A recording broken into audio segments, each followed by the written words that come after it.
A cool breeze drifted over the tall trees, floating down towards the still waters of a large pond, causing the lily pads to stir. Dragonflies buzzed from flower to flower, and frogs hopped along the grassy shore. Every now and then, a lone leaf would break free from a branch and float slowly down to the moss-covered forest floor. Soon, it will be winter, and this little piece of heaven will be covered in snow. All the insects and animals will be tucked away for the cold days and nights. But today, the pond waters were buzzing with life. Lacey Jordan was a free-spirited woman who enjoyed the fresh air, blue skies, and nature sounds that surrounded her home in Pride, Oregon. Even though summer was ending, the fall temperatures had reached a record high. A true Indian summer was in full swing. Lacey was happily floating alone in the pond that bordered her property. Well, she wasn't quite alone. Bernard had been running in and out of the water, digging in the mud near the shore. Bernard was Lacey's first love, and to date, her only. He was everything she wanted in a man: loyal, loving, brave, and a great listener. Not to mention he was blonde, brown-eyed, and loved to snuggle. His only faults were that he hogged the bed, slobbered a lot, and was extremely hairy. But no one was perfect.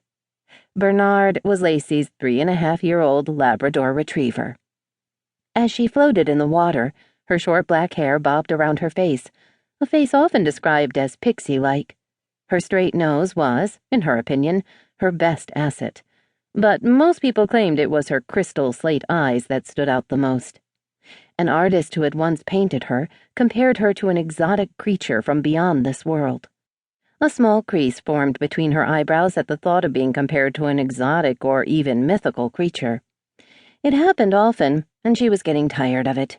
To her, she was just Lacey, a down-to-earth woman in her mid-20s whom, at this point, had yet to fall in love. Most people in her town knew she had an uncanny way of predicting what was going to happen. Sometimes it seemed like she could even control the outcome. However, she felt that she just paid attention to everything more than others normally did.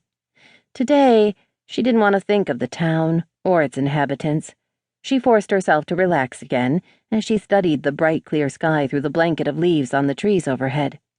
Today, she was going to enjoy her favorite place, the pond, which was in the woods between her house and her brother Todd's house.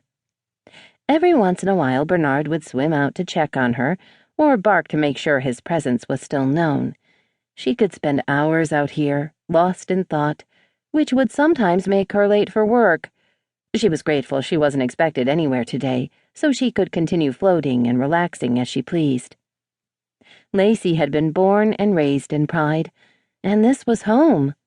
There had been a time when she'd craved travel, wanting to expand her horizons and become a woman of the world. However, after spending over a year traveling around Europe, she had needed to be home again. She missed taking walks along the beach or sitting in front of a fire with her father and brothers. She had made it home only to lose her father, and she struggled through her loss. Her family needed her close, and she needed them in return. She started treading water as she remembered the weeks after she had come home. It had been some of the hardest times for the Jordan family, learning to adjust to the changes after the accident that had claimed their father's life and left their brother Ian battered and without his hearing. But the family had conquered a lot together, learning sign language and running the family businesses. They had learned to take care of each other. Looking up, she saw Bernard happily running around the shore chasing the ducks that kept trying to land.